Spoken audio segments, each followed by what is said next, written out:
Good evening, everyone. Welcome to the fourth Bushfire Resilience webinar, Understanding Planning and Rebuilding After Bushfire. This introduction has been post-recorded because we had some internet issues in the northern part of Nillumbik. This series of presentations has been organised by Bushfire Resilience Incorporated, an independent, not-for-profit association focused on improving community awareness and preparedness for the threat of bushfire.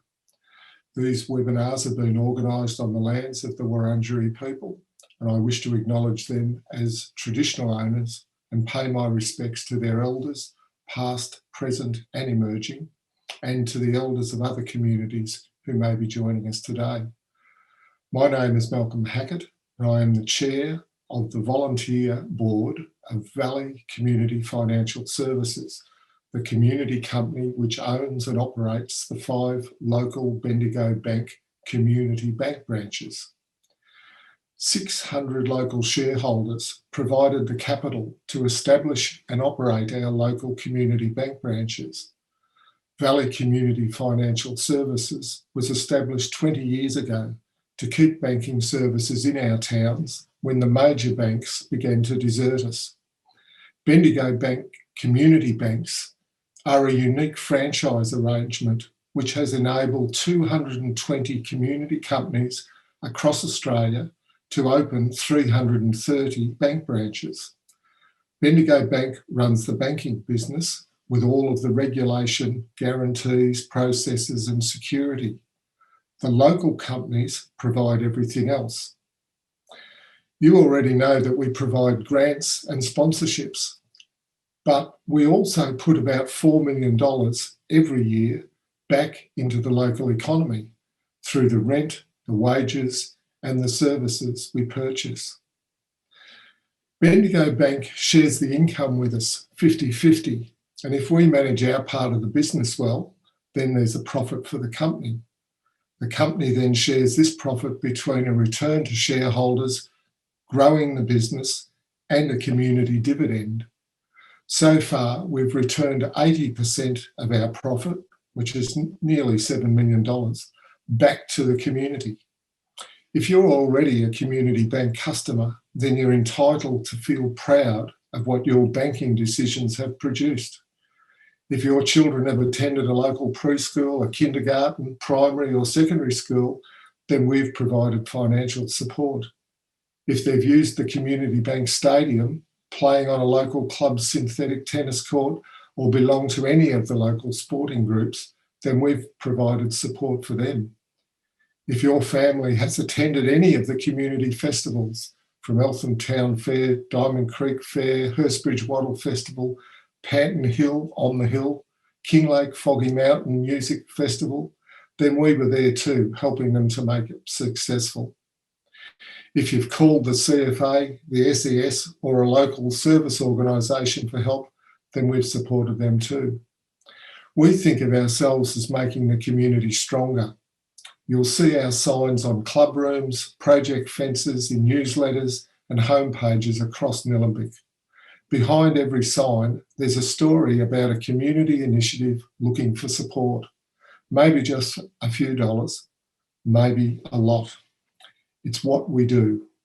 If you don't bank with us, we're asking you to consider a change. We need everyone to help grow this income stream for the community. All of your transactions and banking decisions could be working to support your community and the people and activities that you care about.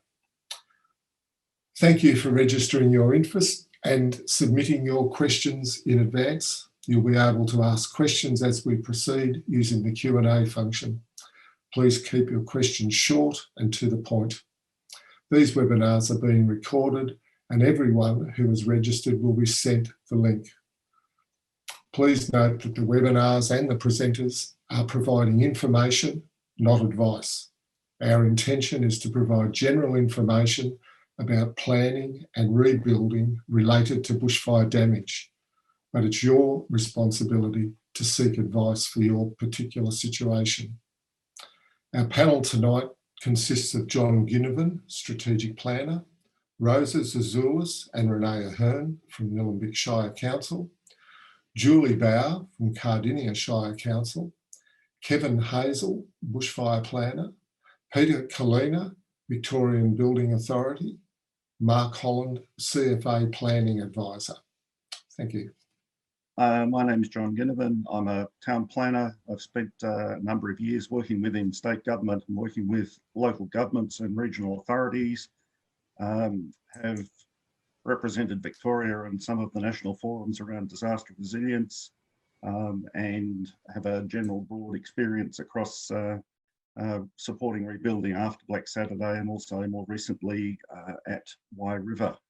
The image I'm showing you there is at Wye River, and this was not that long after the fires had gone through at Christmas time as it was, and I think this was about March, in the middle of torrential rains with unstable land slipping down the hill, but even in amongst all of that, rebuilding Wye. And this house here was one of the first houses that commenced construction in planning permit that was still valid and existing plans, and that was approved very quickly, and off it went. But when we look at that first question, how long to move in, or how long is your planning process going to take? I guess I describe the process in terms of 4 key steps: concept planning, as I call it, the approvals phase, that's building approvals, waste disposal approvals, and a variety of other things, the actual building process, and the last one here, managing it after you've actually moved in. And that's equally important in terms of a good outcome. After fires is often just an urgency to rebuild, and often it colours judgment. So one of the things I will stress tonight is take the time to plan what you actually want to do, and there's no sense that you're going to miss out if you don't move on really quickly. It's about varying level of awareness about what's involved. For many people, if they're impacted by fire, it might be the first time they've ever actually had to deal with seeking a planning permit or a building permit or any other approvals. So it's something that's often foreign to people. There's a reality to it as well, because again, unless you're constantly in the building sector, for the first time, potentially, you're dealing with the real costs of what construction involves. And there's a practicality lens here, which is about giving yourself the best chance to meet your objectives.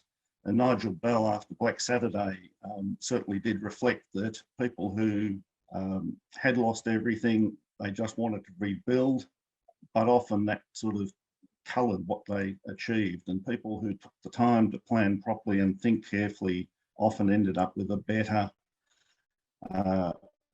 result that suited their lifestyle ambitions better.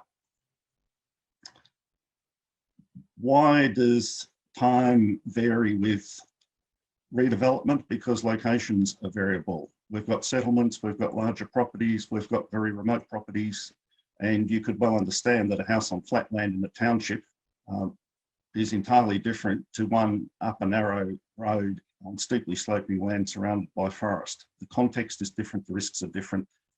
So you also have within that quite different site variability in terms of land stability, slope, the risk, the services available to it, and the immediate access to it. The key steps that I've always come back to in helping to step through this is to focus on concept planning before you get into the process of detailed planning and approvals, or construction for that matter. Once you get into detailed planning and approvals, that's a regulated legalistic framework. They're valid legal approvals that you're seeking. And if you change your mind through the process, then it's expensive to change detailed plans, to go and get new quotes on things. So my argument always, or my advice always, is put as much effort as you can into this concept planning phase, where you can change what you're wanting to do without it costing a huge fortune. It's simply ideas. And in this, we include things like doing preliminary site analysis, have you got access for emergency vehicles? One of the standard conditions on a planning permit these days is that you must have an all-weather access for emergency vehicles, and that includes fire trucks of about 15-tonne load weight. So do you actually have the capability to get those sorts of vehicles onto the site? What is the slope and orientation of the land? Do we understand the bushfire attack level? And the planning system in Victoria will require that you assess the bushfire attack level as an input into your planning process and your building process. Where is the sunlight and wind? And again, there's a lot of overlap here with energy efficiency and comfort, so understanding how all these things work together. And the most important thing is to explore possible dwelling locations and, as far as possible, to site a dwelling in a location of least risk. That's not always possible because some blocks are small, but to the extent that you can, one of the most effective things you can do in terms of mitigating risk is to site the dwelling in the right place. It's important that you understand what the planning scheme does say. And I've seen in instances where people often get poor information because they've heard a rumour at the pub conversation or at the general store conversation about, well, I understand that the rules say X, and it's important that for your plot of land, you understand what's relevant to you, what you want to do. So it's very important that you do engage with the local government and that you understand what's relevant to you, not what's relevant to someone who might be 10 kilometres away from you. Through this process, you can start to establish some overall objectives around being on-grid, off-grid, what sort of water systems, waste systems you'll be using, and what build method you might use. I always am a strong supporter of then just slowly building a checklist that's relevant to you. And there's lots of examples of checklists around and, that just are a ready reckoner so that you can come back and revisit things if you're not sure, but you can just tick off things that you need to do. Budgets are always important because we need to think about budgeting in the sense of both design of the structure. So if you need to get a design made or architectural advice, etc. The actual construction of the house itself, the occupation of it, so everything you need to put in it, and what you need to do after you've moved in to manage it. So when we think about budgets, it shouldn't just be in the context of building the structure. It needs to be a more holistic understanding of what you actually do need to fund, some of which might be covered by your insurance or not, and that will vary again with individual circumstances. Often, I think it's easy to fall into the trap of thinking that you might want to project manage a rebuild yourself, but it's certainly very important to think about what specialist skills and support that you might need, and particularly in the early phase in stepping through what sort of designs might achieve the lifestyle outcomes that you want in the most cost-effective manner for you. I come back to make concept plans because this is the point where you can change things without huge cost. They're simply ideas, drawings, etc. And you can start to flesh out what the timelines are. And I know we've just had the first poll of how long we think it might take. Well, that's where you start to map out what is going to be realistic for you. You can start to test whether or not you think a bushfire shelter might be part of your plan or might not be.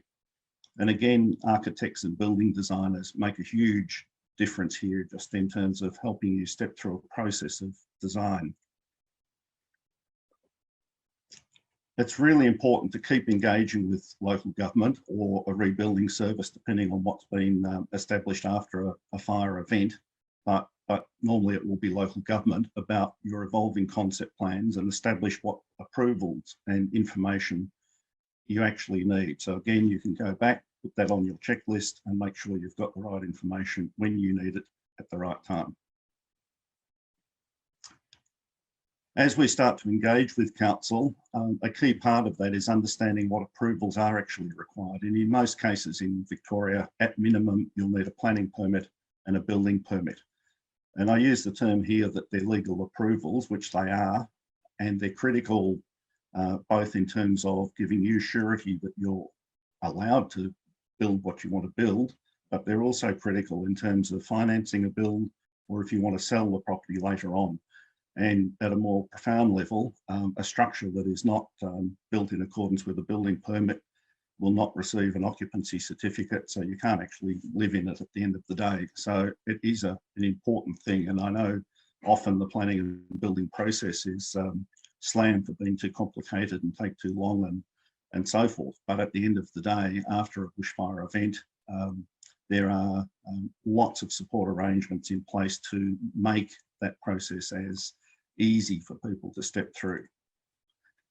What does the planning permit do? It tests the appropriateness of the use or development. And for anyone who's looked at the planning scheme, it will zone land into an urban zone, township zone, or a rural zone. It might have overlays in it that deal with vegetation, flooding issues, landscape, land stability issues, as well as a whole range of other provisions. So it really tests, is this an appropriate use or development on this site? It sets up a pathway for referral authorities, and particularly in the case of bushfire, that is the CFA, and a referral authority does have legal standing.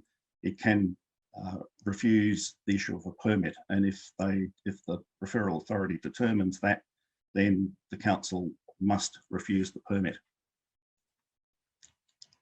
The building permit approves the building structure, and this is really about ensuring that a structure complies with the National Construction Code. Building surveyors issue building permits, some councils do as well.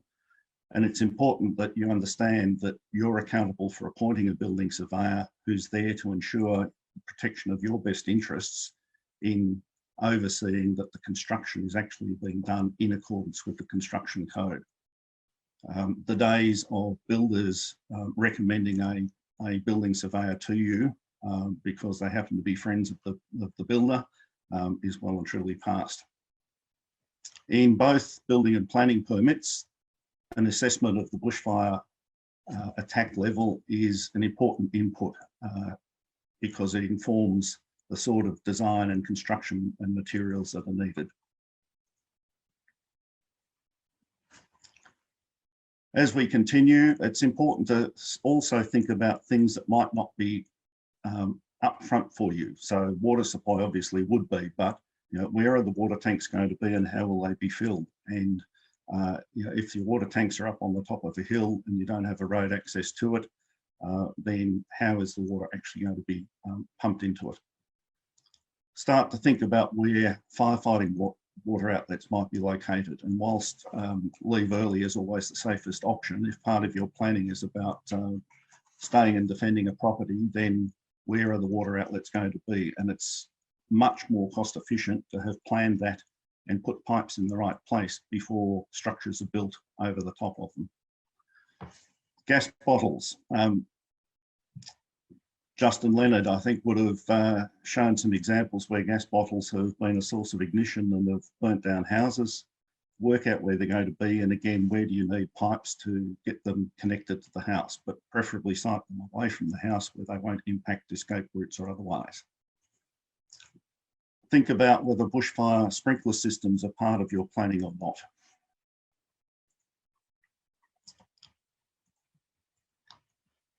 And at the end of all of that, come back and revisit this question of, have you sought to site the house in the best location that minimises the risk?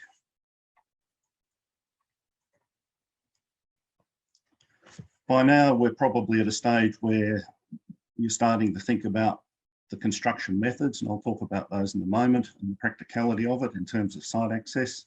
And you'll have been talking to builders and getting prices and quotes and so forth as part of your concept phase.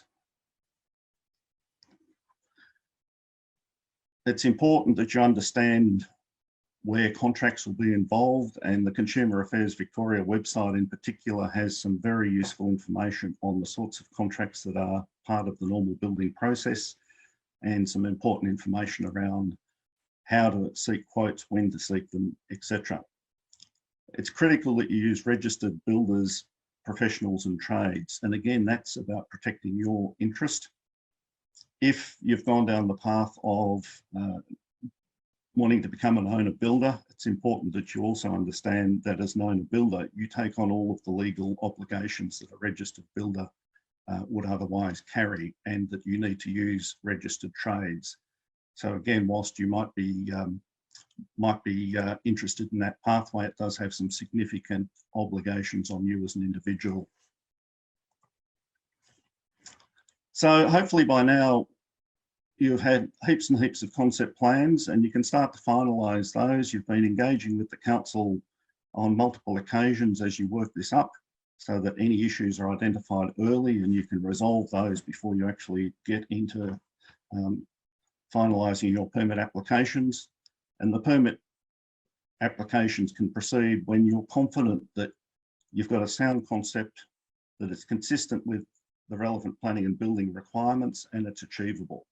One of the greatest disappointments, I suspect, for many people is if they arrive at the council desk and they've got a sort of final plan in mind, and suddenly the first bit of information they get is that, well, it's actually not going to be acceptable. And that would be very disappointing and frustrating. So a process of engagement and evolution of your concepts, I think, avoids that. I use the term here, plan for safe fail rather than fail safe. One of the things the building system does and the National Construction Code does is to rely on passive safety measures, the materials that are used, the siding of the dwelling, etc. And whilst you might factor in other systems, sprinklers and so forth, that rely on technology to work, you should always plan on the basis that they may not work at the critical moment. And we saw that even just trying to start tonight with issues with the internet. So don't presume that you're going to be able to activate some system remotely, or that you're going to be at the property at the right time to activate a system. So plan for safe fail. What are the regulations trying to achieve? Clearly more resilient communities. The focus now is protection of human life as the primary motivation.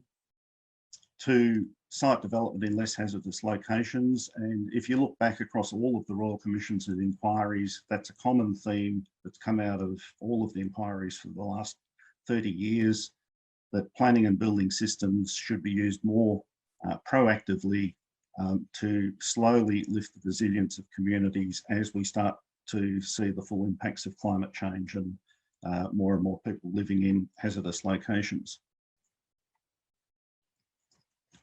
As well as assessing the bushfire attack level as one of the inputs, the planning system brings forth this notion of defendable space, and there are obligations to maintain that. And defendable space in simple terms is modified vegetation around the house structure itself that reduces the flame or ember impact on the structure. In terms of what the building system achieves, it is primarily ember proofing at low bell levels, bell 12.5, to multiple layers of protection at higher bell levels.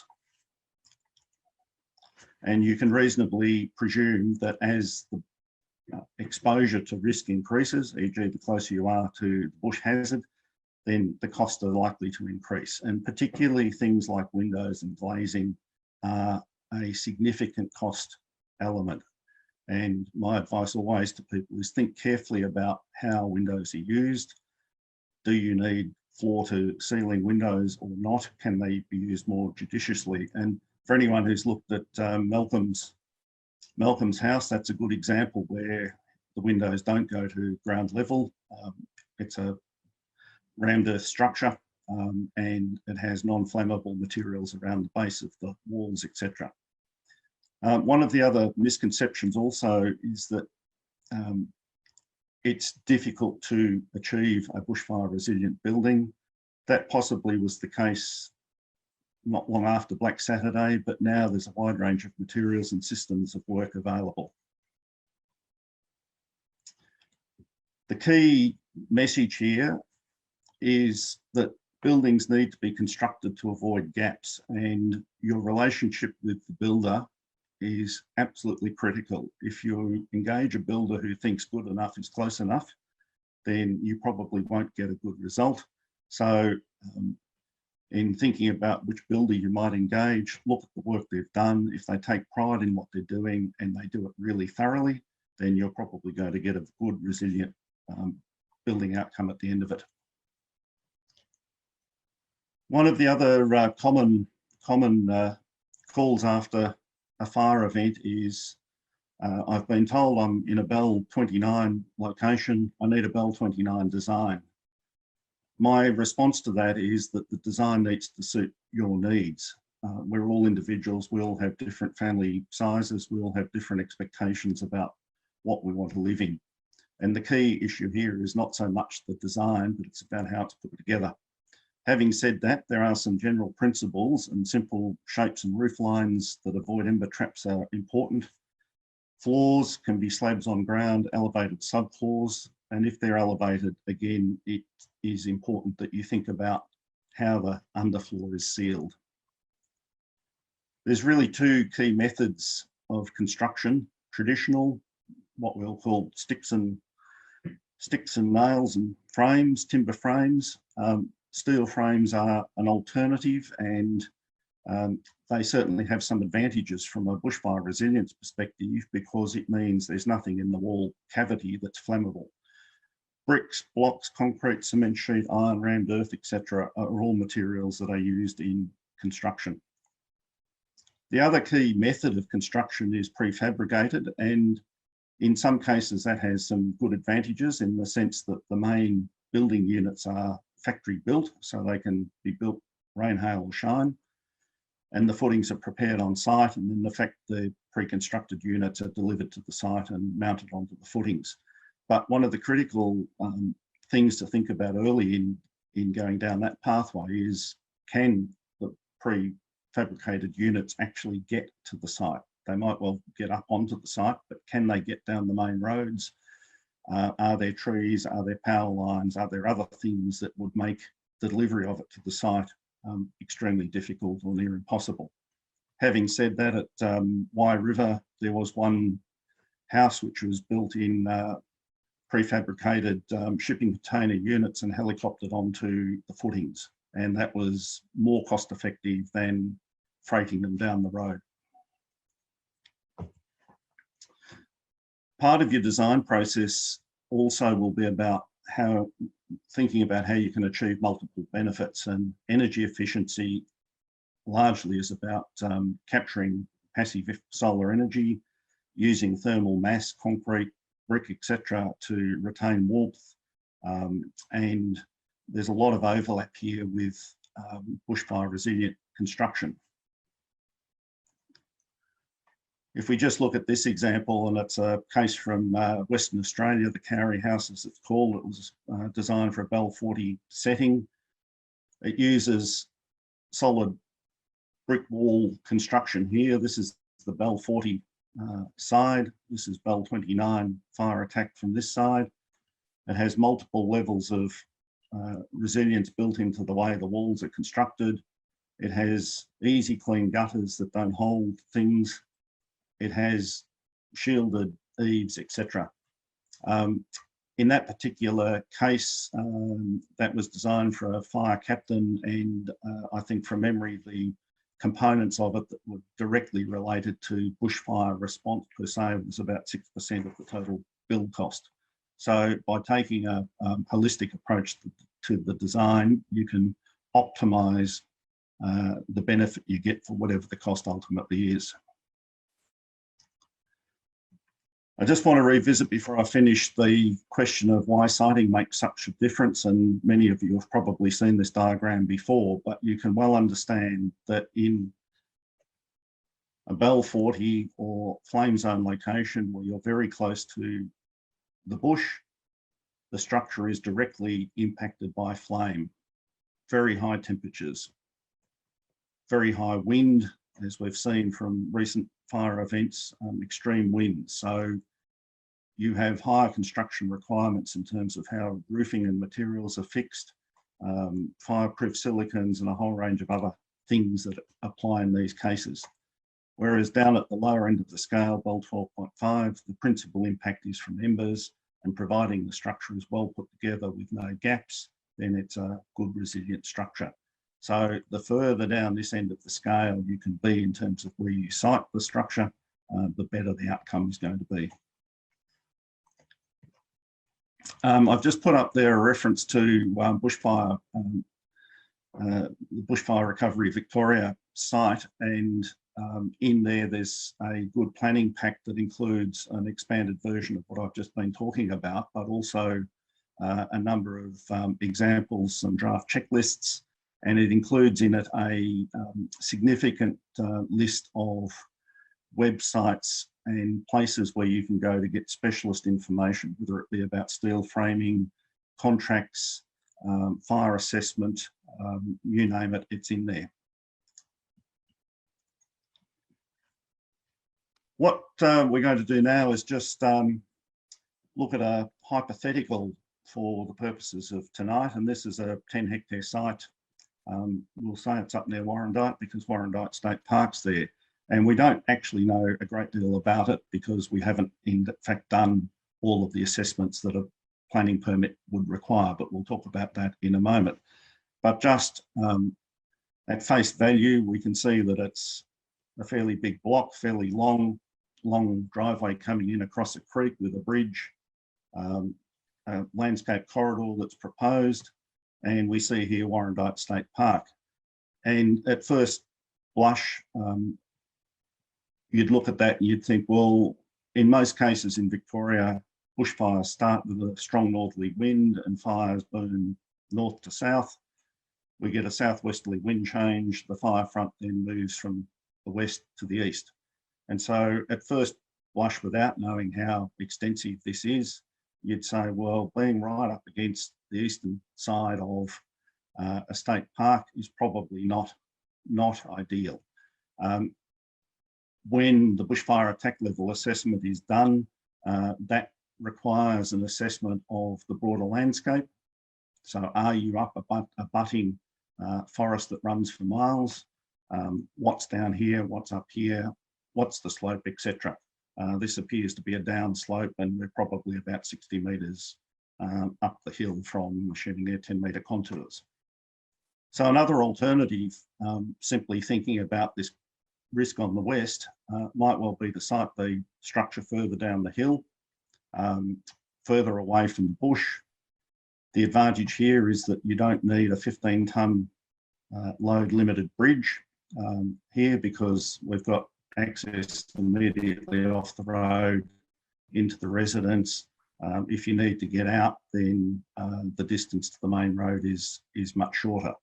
It does have an impact in terms of the views. So part of what you would do in your concept planning phase is simply test the merits of different options before you finalise what you're doing and turn it into a more planning permit or building permit process.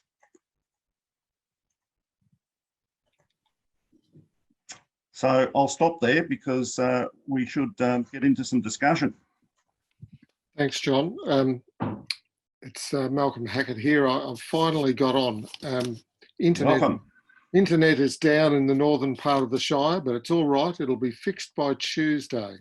And in the meantime, I've had other difficulties, but I'm at a friend's house and I'm operating. Before we go on to have a look at that, let's have a look at the poll result from that first poll that went out. Just see what people believe there. Oh yes, what do you make of that? Look, I think that's pretty realistic. As do I. It took us 3 years to rebuild our house, believing at the start that it would be a year, just like on Grand Designs. Yes, it's like when you think about the process here after a fire, if it's a significant fire, then there's always a period of time that's taken up with cleanup and all the adjustment to that and what that means. There's the time taken to sort out insurance and what that means. there's the time taken to simply get over the shock and horror of what occurred. So 3 years is fairly realistic, given that it takes about 12 months to actually build the structure. Yeah, couldn't agree more. And obviously, there's plenty of examples on the television these days of people that are still going after 3 or 4 years. Let's introduce some of our other panelists. That hypothetical, excuse me, we've got Julie Bauer from Cardinia Shire Council, and certainly Cardinia people are going through this rebuilding at the moment. And we've also got Rosa and Renee Ahern from Nillumbik Shire Council with us. So perhaps if Julie has gives us a response to that hypothetical first. Hello, nice to have you with us, Malcolm. Thank you. So there's if I had option 1 of the Roberts property come before me for an assessment, I would be a little bit concerned and reiterate John's concerns regarding the length of the driveway that makes entry and egress difficult, particularly over a bridge that may also become fire affected in the event. It goes through a land care habitat corridor, which may also become fire affected.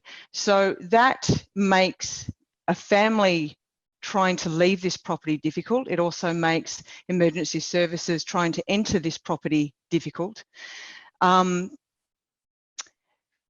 also has been discussed that the option 1 would provide better views, but I think sometimes we have to keep in mind when we're rebuilding that we have to make certain changes, and we may need to sacrifice some of the emotional attachment to original siting, particularly if it results in a resiting of a dwelling that is a safer option for a family. Certainly, option 2 gives us a far better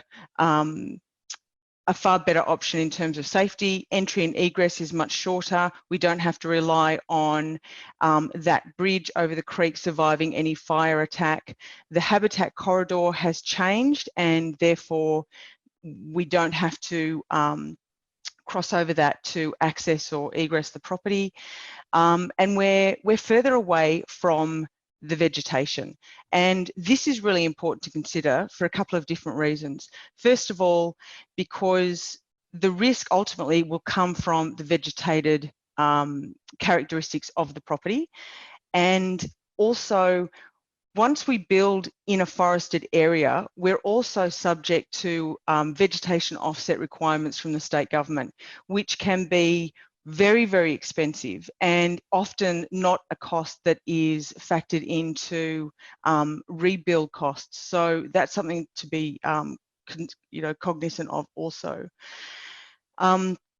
So hypothetically, option number 2 gives us a far better option in terms of mitigating the risk of bushfire in a secondary event, and ultimately it's a safer option for our family. And from a planning perspective, where we have to balance mitigating the risk associated with landscape, preserving the value associated with the landscape, in this case, the biodiversity value, and also meeting the development needs of the community. Option 2 gives us a far better pathway to follow in terms of rebuilding after a fire event.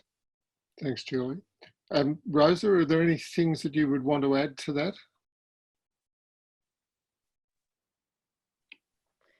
Hello, and thank you for having me. I guess a lot of the discussion that John and Julie have mentioned already sort of covers off on the sort of key points that you would automatically start to think or put into your mind when you're considering both of the options. For me, you know, I had in addition to all of those points, you start to look at, I guess, the zone and the overlays that do affect the land. And this is where coming to council early allows council officers to start to run through the zone and the overlays and the requirements that are put into those provisions, and to break down that language, because often the language in a planning scheme is quite difficult for your typical person that's never encountered or never had to do a planning permit application. So even reading it, it can be quite difficult to understand, well, what is it really that my dwelling design will be assessed against, and how do I actually respond to that provision or that objective in the planning scheme. So when you look at the zones, and in this instance it's the rural conservation zone, and its objectives, are really to I guess protect the vegetation of the area, or protect and enhance the sites, the surrounding area. This coupled with an environmental significance overlay, and the objective of the environmental significance overlay in this instance is to protect and enhance the sites of faunal and habitat significance, and to protect and enhance the strategic links that may be there on the site, or may be able to be created on the site, need to be factored into the siting and the design during the concept phase. And then in addition, this site also has the bushfire management overlay relevant to this site, and that has the various application requirements of a bushfire management plan, and it specifies particular requirements in there, like a defendable space of 30 metres around the dwelling, which you need to then factor into the design and siting of the new dwelling or buildings on the land. So when you start to piece all of those, you know, sort of provisions of the planning scheme, and you start to consider all the other things that Julie and John have also mentioned, it starts to help you shape and to identify, well, what's the most reasonable or the most appropriate location for the dwelling and the buildings to be? Where do I cite other features on the land if I'm looking to do anything in the future with the land? And I think that last point is another point that sometimes we're so quick to build a house after the fire that maybe we don't necessarily give the time and the effort to start to think about any future use of the land as well. So what is it that you're ultimately wanting to do on the land, you know, that you may wish to factor in at this time, and may have an implication on where you site your buildings on your land. But the other takeaway that I sort of wanted to put forward tonight is really to stress that council will ultimately provide a number of different approvals, planning, Nillumbik can provide building permits, health permits, and it's good to engage with council early on, so you're not only getting the planning advice from council's planners, but you're going to get advice from our environmental health planners, and that's especially significant if you're needing a septic tank and the like. And you can also engage with our building team to understand any of the building requirements and start to break down that language and help you understand, you know, the requirements from a building perspective. So we try to provide a concierge, I suppose, service to you know, the landowner, and try to give them a one-stop shop of all the information that they need to factor in, and start to have these discussions with them. And sometimes it's not even an option 1 and option 2. It's a hybrid option that might come about. Thanks, Rosa. Perhaps we'll go into the Q&A, because one of the first questions that came up was, would Nillumbik's post-disaster response include a recovery team visiting affected communities and a case manager approach? And I guess your concierge notion sort of fits closely with that. Yes, yeah, definitely. We would like to think that we would be able to provide them or the landowner with all the information and start to break down that information into digestible components and allow the landowner to go away, think about those things, come back. So they're always going to have that discussion with the same person or the same couple of people from council, and they're given I suppose, as for want of a better word, a tailored approach to help them through the journey. Thanks. John, there was a question here for you, and it's what advice and options does the, well, other members of the panel too, but advise for rebuild owners who are struggling and feeling they're being held up by poor consultant advice? Well, I guess it's always difficult when you're engaging consultants to know whether you're going to get a really good service or not. And certainly that BRV document that I referred to on the BRV website has in there a list of all of the places that you would go to find the sorts of consultants that you'd be wanting to engage. And my advice would be always use someone who's reputable. If they're a registered member of the Fire Professionals Association or the Architects Institute or whatever it is, then that's a tick one. And then to the extent that you can, test what experience they've actually had. And so even though you might get design experience, if you've engaged a building designer who has never actually worked in detail with the National Construction Code for bushfire, then they're likely to take you down the path of a extravagant design solution that doesn't actually respond well to bushfire resilience. So, you know, talk to them in terms of, well, what's their portfolio look like? What are their case examples?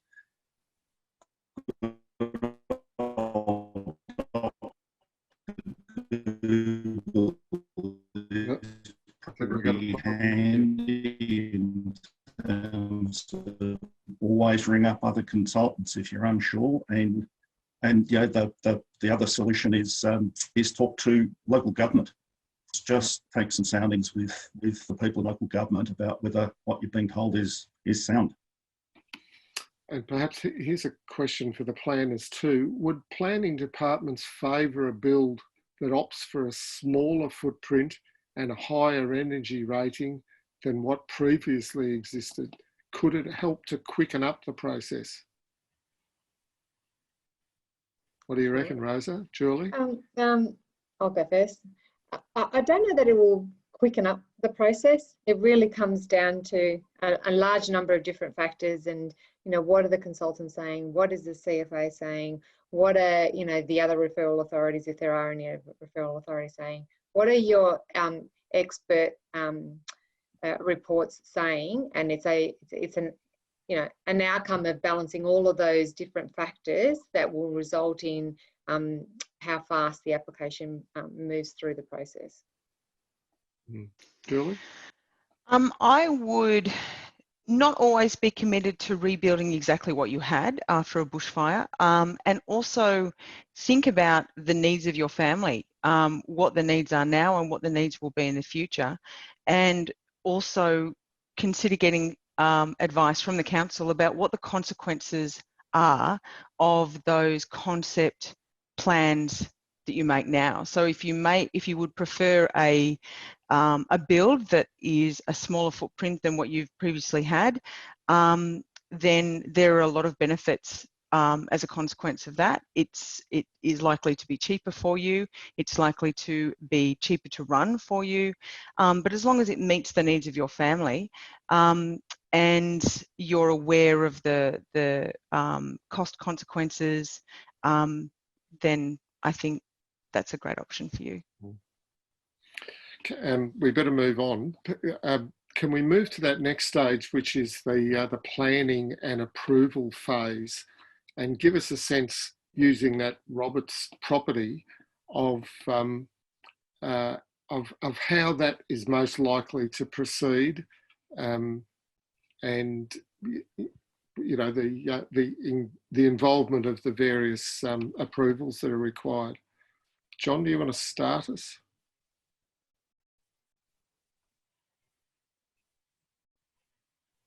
Is that a no?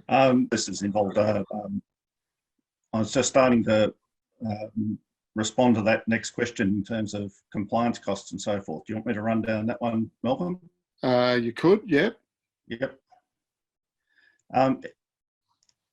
There's a question here from the audience, which is around how much does it all cost when we add in permit compliance costs, access water tanks, vegetation removal, defendable space, etc.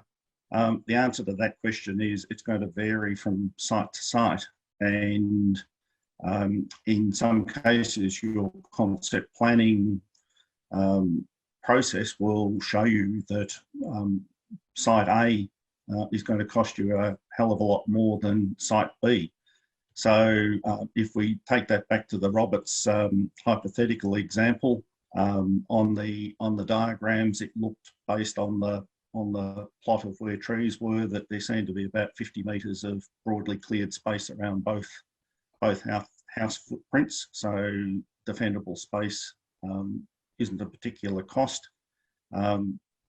Option B there had a shorter access, so it took about 2/3 of the road length out. So if you're building a road, you've saved 2/3 of the cost of the road by doing that. Water tanks, the basic requirement probably would be for a 10,000 litre water tank from the CFA. If you're factoring in sprinklers, then you probably need 20 to 30,000 litres of water. So again, that's probably triple or not the cost of water tanks. So the question of how much does it cost depends on what bits you put in the recipe before you add it all up. And that's why the siting of the structure has such a bearing on what the total cost is at the end of the day. Thanks, John. Well, your internet connection seems to be doing strange things there. We might move on to, okay, say the Roberts family decide that they're leaning towards option one. They're going to go and speak with the council about that. Renee, do you want to give us a sense of, okay, what are the steps, that the process that they're going to go through, and what will you be asking of them? Yeah, absolutely. Thanks, Malcolm. So we're focusing on option one for now, is that right? Now, yeah. Sure. Unless, of course, you want to build up their hopes about option two. So sorry, guys, just to clarify, is option... Have we switched options around? Sorry, maybe I have. The down the hill one rather than the up next to the bush. Thank you. So if we were assessing this application at Nillumbik, we would, as soon as residents are ready to start meeting with council, we would arrange a joint meeting with the landowner or their representative. Some people might choose to get a drafts person or a planning consultant to act on their behalf, but they absolutely don't need to. We'd have a coordinated meeting with a representative from the planning team, a rep from the building team, and someone from our environmental health team, so that moving forward, landowners would have a single point of contact from each of the key three teams within council to help residents rebuild. In terms of the types of council approval needed, the planning permit is the first step in the process, with the building permit coming after planning, and then the septic approvals can tie into the building permit stage. The septic approval can come at any time, but the building permit can't be issued until the septic permit is also in place. So if we look at option two with the residents down the hill, In terms of the types of information that we would likely ask for and the types of planning consideration that we would have for this type of siting, obviously we're closer to the road, so the physical impact and disturbance to the property from the driveway is significantly reduced, which is fantastic. We would need an existing conditions plan, which would likely come in the form of a site feature survey. That would pick up the site levels for us, as well as any existing buildings that may have survived a bushfire, as well as natural site features such as the dam, the natural drainage line there, any vegetation that may have survived the fire, as well as the property boundaries. We'd also need details of the house design, so essentially the house plans, floor plans, the elevation plans, so what does the house look like from the outside. That would pick up things like levels, so natural ground level, proposed ground level, finished floor level, and building heights. That's fairly sort of basic standard information, and that would be needed for any planning permit, as well as any building permit to follow. The site-by-site information that may be needed on top of that are where we get into the space of the technical reports. So looking at the proximity of the house to the existing dam there, we may need to ask for a land capability assessment. It would also depend on what type of wastewater system was being proposed. Is it a primary treatment system, or is it a secondary treatment system? The State Government Code of Practice does have requirements for setbacks from waterways. There are some, looking at the plan, it looks like there are still some trees remain. The extent of vegetation on a property can also impact where septic effluent fields are located. Hypothetically, if the existing septic tank was proposed to be reused and repurposed, then it's likely that we would need a plumber's report that would tell us about the age of the existing tank, its capacity, the condition of the tank following the fire, and whether or not it's appropriate to reuse. Other types of information that we would need, if you're rebuilding in Nillumbik, it's highly likely that you're rebuilding in a bushfire management overlay. So there are mandatory application requirements under the bushfire management overlay, primarily that being the bushfire management statement, as well as the hazard and the site assessments. That document or that report does need to be prepared by a consultant. In terms of other information, we may or may not ask for an arborist report. It would depend on whether trees were proposed to be removed, or if there are site works proposed in proximity to trees. Following a fire, it would be dependent on the condition of the trees as to whether council would need that information or not. If other native vegetation needed to be removed, then a written response to the state government native veg provisions, clause 5217, would need to be provided. Native vegetation offsets may or may not be a requirement of the application as well.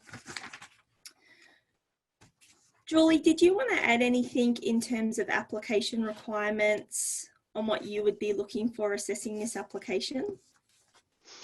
No, I think you've covered it, Renee. That's the basic stuff that we would be asking for as well. Obviously, when we get all of that information, it's part of the process that we assess all of that information. And of course,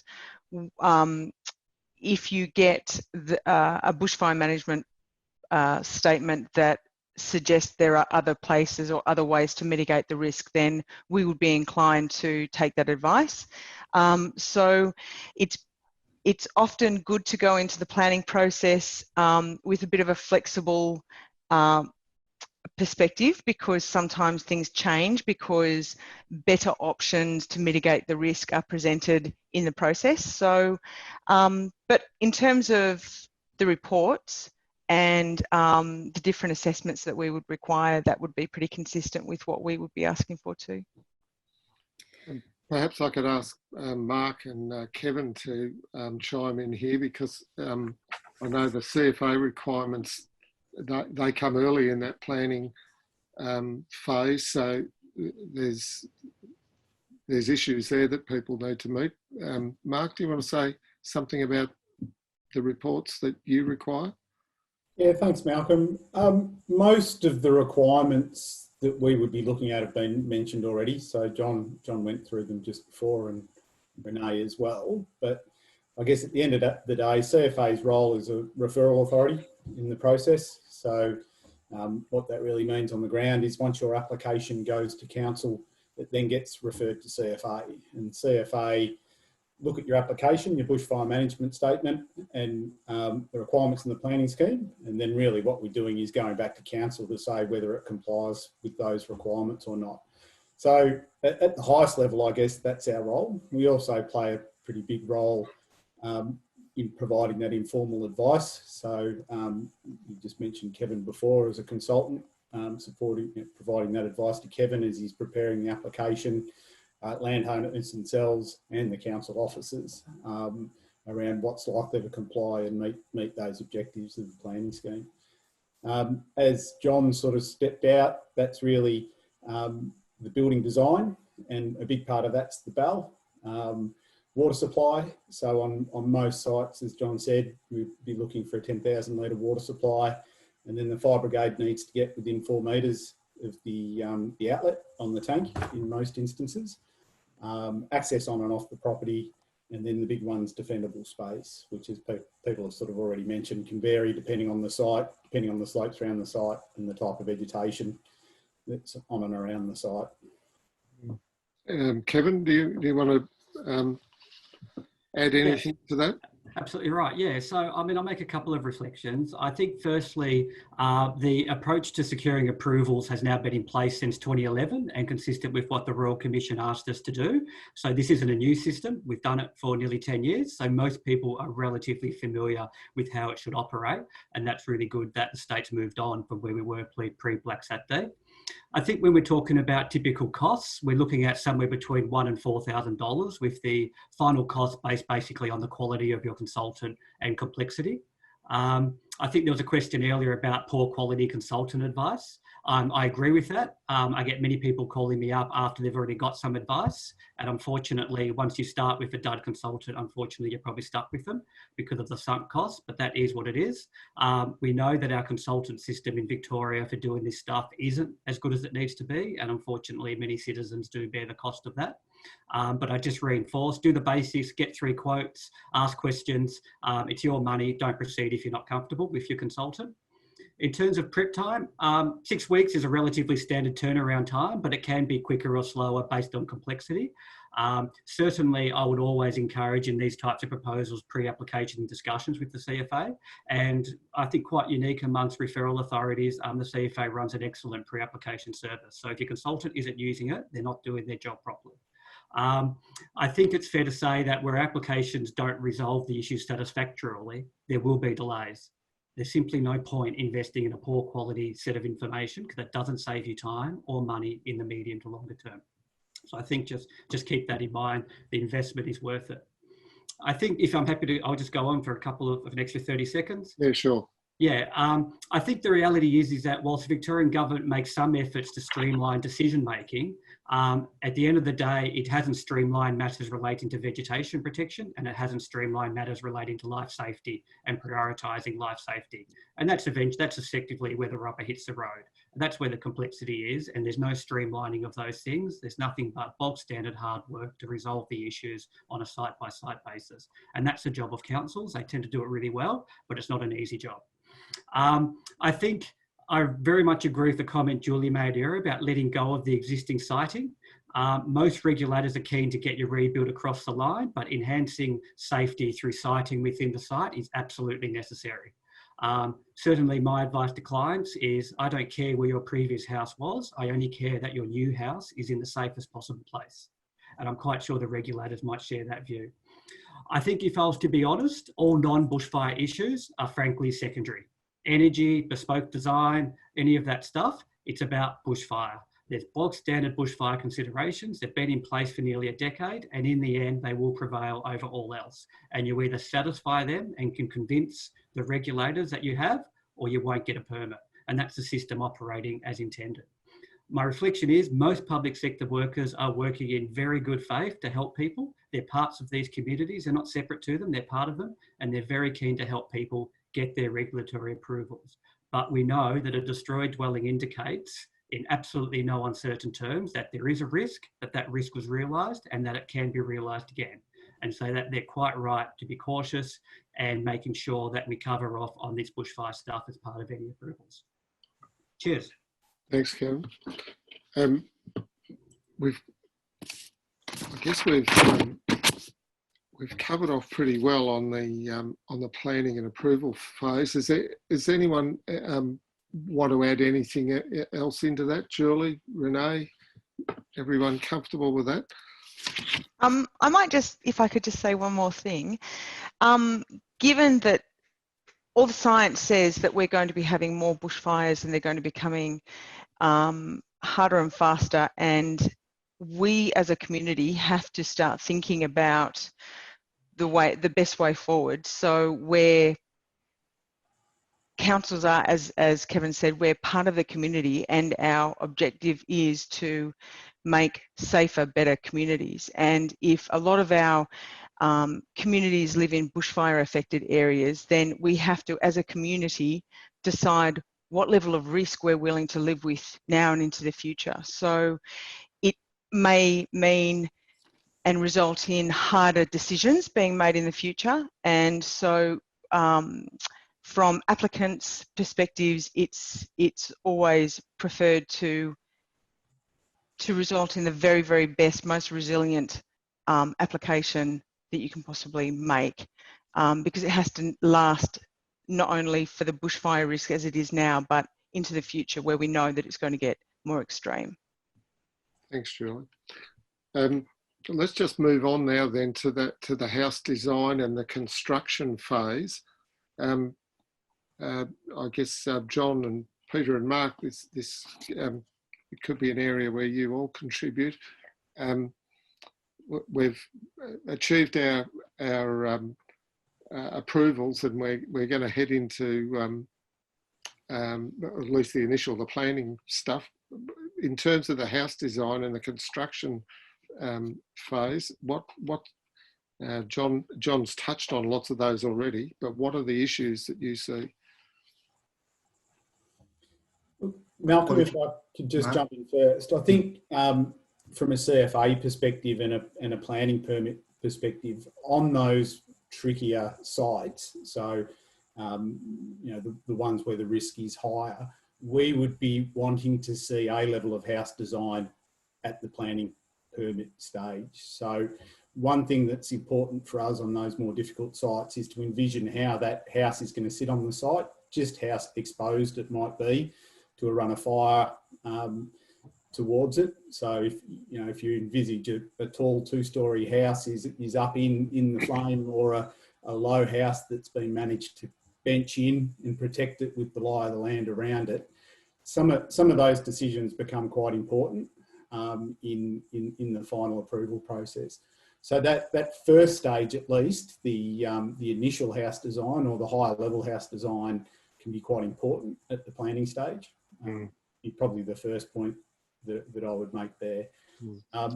And the other thing is not retrofitting your bushfire requirements once you've designed the house. So starting the process, understanding firstly what your BAL is, but probably more importantly, those really good design type approaches to really build a resilient or put a really resilient building together can be really important and save you a lot of money at the end of the process.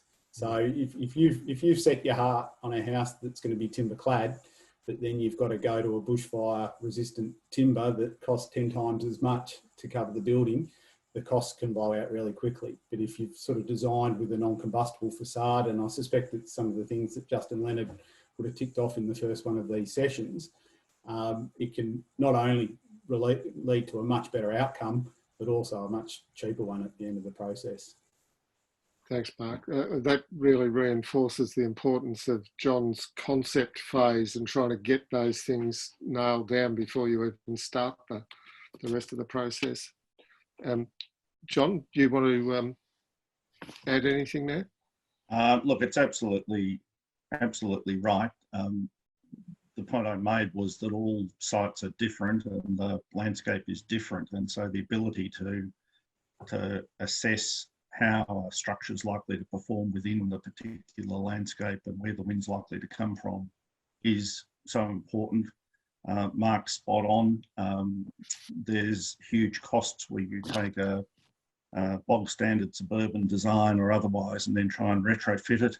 That is probably the worst possible pathway you could go down, because it's much cheaper to design it properly from the ground up to be resilient. And if you do, you'll end up with a structure that's warm to live in, that's got low energy costs to run it, and all those other benefits as well. So bushfire design doesn't mean nasty looking house, and it doesn't mean not nice to live in. It can mean a very nice house to live in that looks fantastic. So the design process is important, and having good people around you helping you do that, given that post bushfire there's a lot of emotion and stress and anger and everything else involved as well. Having the right people around you to help you just step through that in a calm and rational way is really important, because it gives you the best value outcome for what you ultimately do. Peter, what's your perspective on that planning and on that construction and design stage? Yeah, look, I think from the building perspective, I'm going to assume that all those things that have been discussed by John and Mark and the various planners have been resolved. The citing has been determined, the BAL has been determined under the planning permit process. So once all that has been determined, then it's a matter of going through the building permit process. And John has already mentioned a number of the things that are involved in that. I might just reinforce some of those things because I think it's important. And that is that the owner can go to either the council for a building permit or a private building surveyor. Some councils, a very minor number of councils, don't provide a building permit issuing service, and therefore you would be forced to go to a private building surveyor. But in either case, the building surveyor that's appointed it has a statutory role, and they are responsible for ensuring that the design and the construction meets the requirements of the National Construction Code and the various codes under that, including the Bushfire Construction Standard, AS 3959 2018 version. I should say that people should take advantage of the fact that that standard is now available free of charge from the SIA Global website. Normally those standards cost quite a bit of money, over $100. So if you wish to get a copy of that to download, you can go on that SIA global website and get a free copy. In applying for a building permit, normally you'd engage a registered builder, hopefully one that's got experience in building in bushfire-prone areas. And it's important to get the right builder, because even if you're not in a bushfire-prone area, I've seen a lot of examples of defective building work and disputes between owners and builders. So it's important to select the right builder. Don't necessarily go for the cheapest price. Check the builder out and just make yourself comfortable and confident that the builder will do the right thing, because you don't want that the construction to go wrong. Look, the other thing that I'd mention is that when choosing your designer and the builder, especially when you're constructing a building in a bushfire-prone area, one of the problems that can arise, and we've seen that after Black Saturday bushfires, the buildings that were reconstructed, especially in the high bell locations, because of the energy rating requirements and the bushfire construction requirements, which essentially require the house to be totally sealed to prevent ember entry and also loss of energy. A consequence of that can be that you have condensation problems once the building is completed and occupied. And I've actually seen roof spaces that all the timbers have turned green, there's mould, there's dripping water due to condensation problems. That can be very difficult and expensive to fix afterwards. So that needs to be given thought at the design stage and the construction stage. So I'd suggest you raise that with your building designer and builder early on in order to avoid that, because it's a very serious problem otherwise.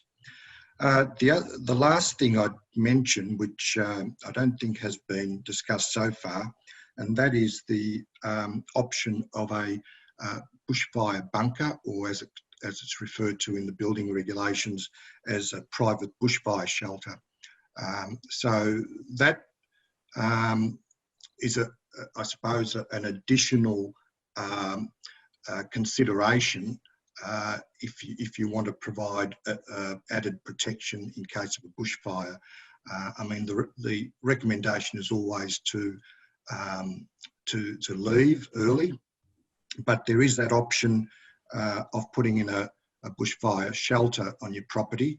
The thing that you need to appreciate is that in Victoria, a bushfire shelter must be accredited by the Victorian Building Authority, the Building Regulation Advisory Council, which is like an authority or a board within the VBA, and they accredit building products and systems. So there's 3 bushfire shelters from 3 different companies that have been accredited in Victoria. I believe that one of them is not actually producing bushfire shelters at the moment, so that leaves 2. And you need a building permit to install a bushfire shelter. If you don't use or construct an accredited bushfire shelter, they could end up being a death trap, because there are very stringent requirements to satisfy in order to get the certificate of accreditation. So I've covered a few things, and in the interest of time, I think I might leave it there. Thank you, Peter. That's particularly interesting, the bushfire shelters. I know lots of people are thinking about those these days. And yeah, so important that they're accredited, because so many people did come to grief in ones that were homemade. Let's move on to our Q&A. We've got a few questions here. Perhaps Mark, you might have to first go at this. If you don't meet the requirements for emergency vehicle access, what's that actually mean for a rebuild? Can it stop everything? Well, I guess normally that comes back to some of that citing discussion that we sort of started with. In most instances, we've found that people can comply and that they can kind of get across the line. So it doesn't need to be a sealed road, for example. It's a 15-tonne all-weather, so it can be a gravel road, 3.5 metres wide. Some of the issues, or the issue we probably run mostly into, is some of the road grades. So it's about trying to get a fire truck up to the house so that we can defend it. And sometimes if the driveways get really steep, they can become a little problematic. But most of the time, the access requirements can be achieved. I think we looked at our scenarios before and mentioned the bridge. One of the key things that perhaps wasn't mentioned in that setting was that often to bring a bridge up to a 15-tonne loading can be quite an expensive exercise as well. So that's another plus with that reciting scenario that we saw earlier. Now here's a question for Renee, I think, and someone's done their homework here. Would Nillumbik consider adopting the Cardinia approach and not impose a fee for permits and not impose the vegetation offset payment? It's something that I can't make a commitment to, but absolutely, I do know that council is 100% supportive of residents, and I'm sure that something would likely be considered if in the event we ever find ourselves in that situation. I know that post the 2009 fires, council did waive the application fees for the planning, environmental health, and the building permits that did come through council. In terms of the native veg offsets, it's something I can't commit to. I would like to learn more from Julie, though, perhaps offline, as to how they've been able to consider that. Just in that the offsets are a state government requirement and not a council requirement. Okay, we might be able to provide an answer to that later then. Here's another question for Mark. How does defendable space work when the house is located close to a boundary and the neighbour isn't keen to modify the existing bush? Yeah, so I guess the first premise is about your defendable space and your construction requirements are based on what you can achieve on your own land. So your BAL is an outcome of the amount of defendable space you can achieve. So there's nothing in the system that requires a neighbour over the fence to manage their vegetation or change their vegetation. And as we just heard, that can indeed, depending on the zoning, noting that not all zoning requires offsets. There's various exemptions around defendable space in some of the residential zones for clearing vegetation. But there's nothing in the planning scheme that really can force a neighbour to change what's happening over their side of the fence. So your BAL is driven really about from what you can achieve on your site. Having said that, it comes back to that citing. So in the first instance, we worked pretty hard to set buildings far enough off boundaries and that sort of thing, so that we can achieve a reasonable BAL and the landowner can manage their own risk in a reasonable way. Thank you, Sparky. Here's a question for probably Renee and Julie. What if a block does not allow for alternative siting and the driveway is long and not suited to fire tankers? Are there instances post-catastrophe where council might simply say one cannot rebuild? Do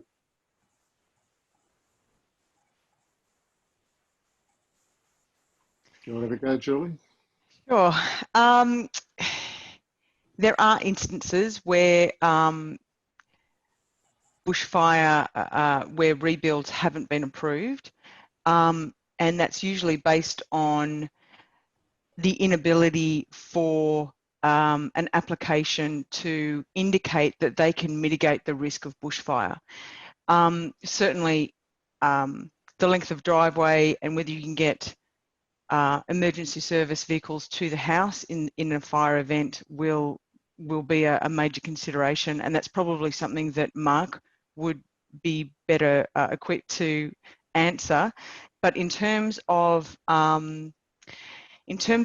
planning support for that kind of a proposal, at the end of the day, we want to make resilient communities, and we want our communities that are in bushfire prone areas and are subject to the bushfire management overlay to be as safe as possible. So that I suspect will require some pretty hard decisions to be made in future, and entry and egress, you know, for a driveway means that a family can't get out in a bushfire area, or an emergency services can't get to a dwelling, is a major consideration that we would be thinking about.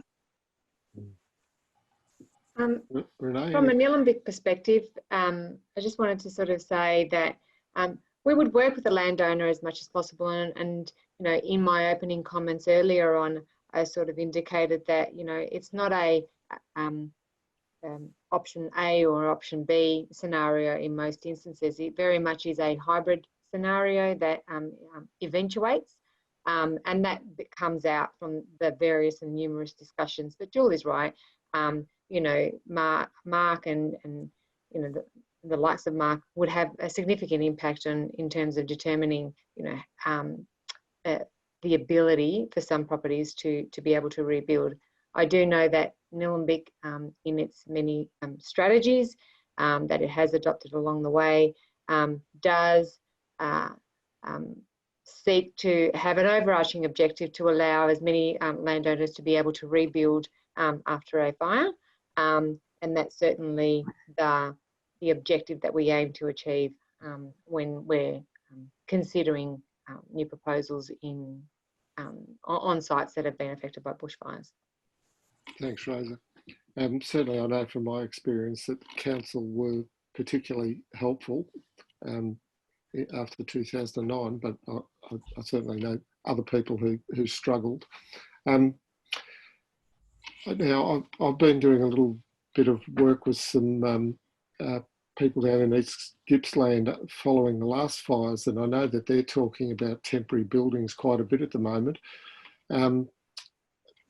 What's the different rules that apply for temporary buildings after a bushfire? Perhaps I'll kick off on that.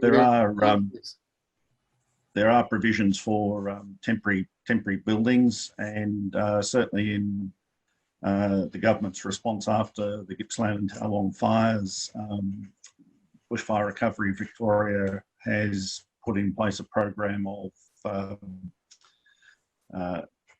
temporary dwelling structures that are available to people basically on a rental basis, and so they can be put on someone's site whilst they're sorting out their plans and getting on with their reconstruction.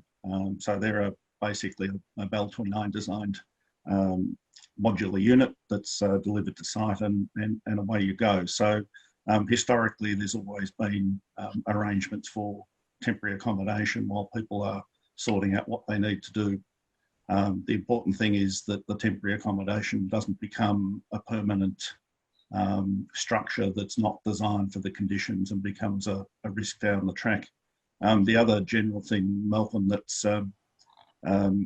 in play now is that the government did change the planning requirements around decision making with respect to permits, so that post-fire it vests with the CEO of the council, and it turns off some of the notification requirements and so forth. So it takes some of the churn out of the process, and it means that the council can actually decide permit applications without waiting for a full council cycle.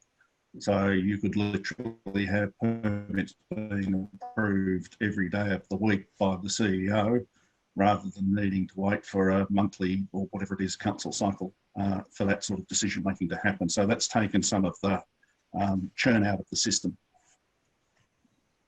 If I could just add to what John's just said. So the temporary housing under the planning scheme, they're referred to as short-term modular housing. And in the building regulations, they're referred to as emergency housing, but they're effectively the same thing. And so amendments were made in September to the building regulations to provide for these emergency accommodation units. And there are certain parameters, criteria to meet, including they've got to be a replacement, temporary replacement for a principal place of residence. And they can only be used for a maximum period of 3 years. And they don't need to comply with all the building code requirements, National Construction Code requirements, only some performance measures. And a building permit is not required to be obtained as well. So it's just a notification process to council. Council can inspect if they wish. Municipal building surveyor may inspect. So it was a way of providing temporary housing for people in the process of rebuilding their own home. I think it's a fantastic innovation and certainly a huge improvement on what was available in 2009.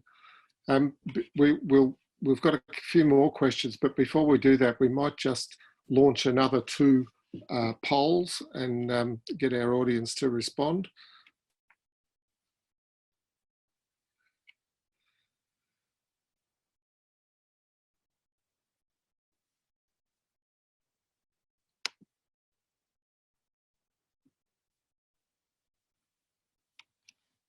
And while that's taking place, perhaps, Julie, you could give some thought to this one and start to answer as well. Could you briefly summarise the experience of owners recovering from the Bunyip cluster of fires in terms of their rebuilding in particular, but any other observations you've got? Certainly. I was appointed the Bushfire Recovery Officer to help the community in that were fire affected by the Bunyip complex fires from March 2019. One of the main observations that we made was the length of time that it took for people to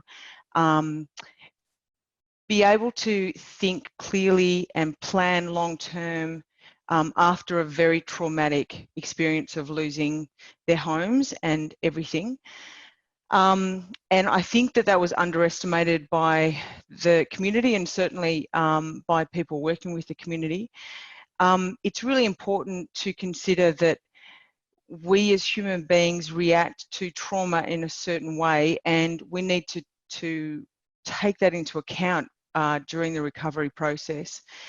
The planning process can be long and complex and difficult to navigate. There are lots and lots of support, organisations and certainly the council out there to support you through that process. But it's always good to be cognizant of being able to navigate that process when you're also dealing with trauma. And I think that became particularly frustrating for a lot of our recovering community residents in Bunyip. Another thing that came probably as a particular surprise to a lot of residents is that since they first built their premises, maybe 10, 20, 30 years had gone by, and in that time the planning scheme had changed and evolved and been amended. And during that time, the state government had introduced mechanisms to try to minimise the loss of biodiversity in the state. And one of those mechanisms was a vegetation biodiversity offset. That means that when you're looking to rebuild in a green wedge or rural conservation area that is also subject to bushfire management overlays, you will tend to have to create defendable space in most cases, and defendable space means that you have to remove native vegetation in many cases. And to remove vegetation, you're removing biodiversity. So to do that, it has to be offset, and that's a financial contribution that is made to the state government. And they use that contribution to buy up land to secure that biodiversity in a different spot. In some cases, this can be a very heavy financial burden for people who are recovering from a very traumatic event. So, and it's often not something that people factor into their insurance, and it's often not something that people consider when they're rebuilding. So it comes back to considering that siting, where an option one that sees your rebuild close to a vegetation could have significant financial burdens for offsetting that vegetation to the state government. Another option that sees a rebuilt dwelling sited away from vegetation might reduce that offset payment, or it might remove it altogether from consideration.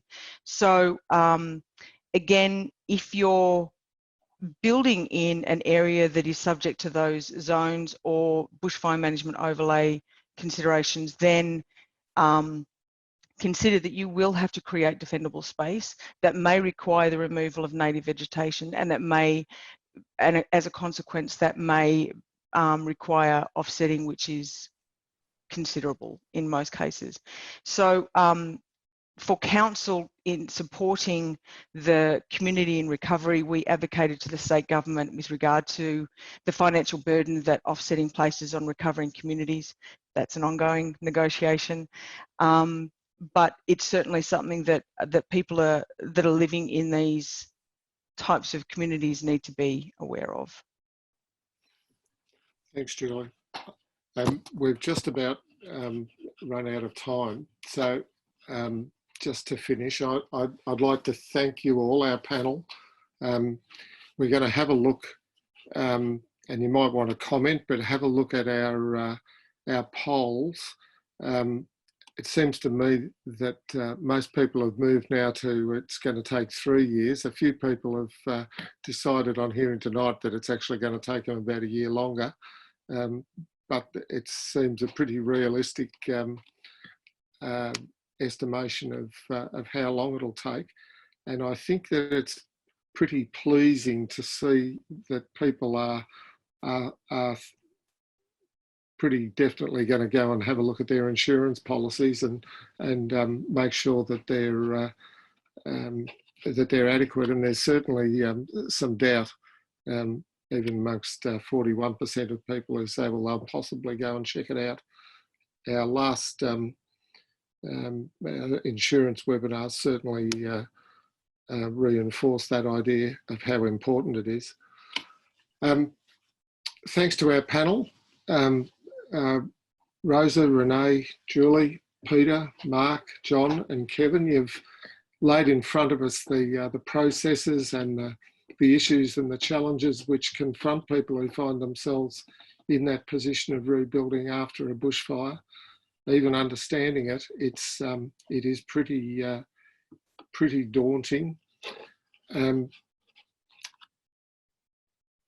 Our final webinar will take place next Thursday, November 26th at 7:30, and it's going to focus on making a better decision about bushfire risk in our changing climate. And in this webinar, we're going to hear from Kevin Tolhurst, AM, from the University of Melbourne, a renowned fire scientist, and Michael Vermeulen from the CFA.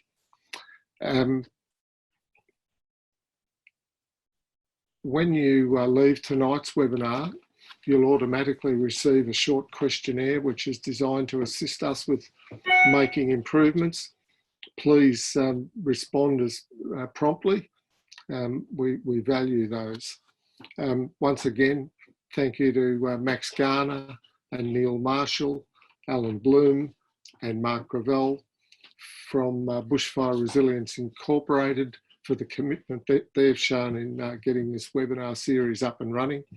And thank you to CFA District 14 HQ for their support in providing the webinar platform, and especially for the technical assistance provided by Rowan Thornton, and we would have been lost tonight without him. Please remember, if you're looking at your banking or insurance needs, then give one of our local community bank branches in Hurstbridge, Diamond Creek, Eltham, Doreen or Kinglake the opportunity to quote, give the branch a call or drop in for a chat. And remember that our bankers are mobile, so they can also come to you if that's more convenient. Thank you and good night. We'll see you next Thursday, hopefully.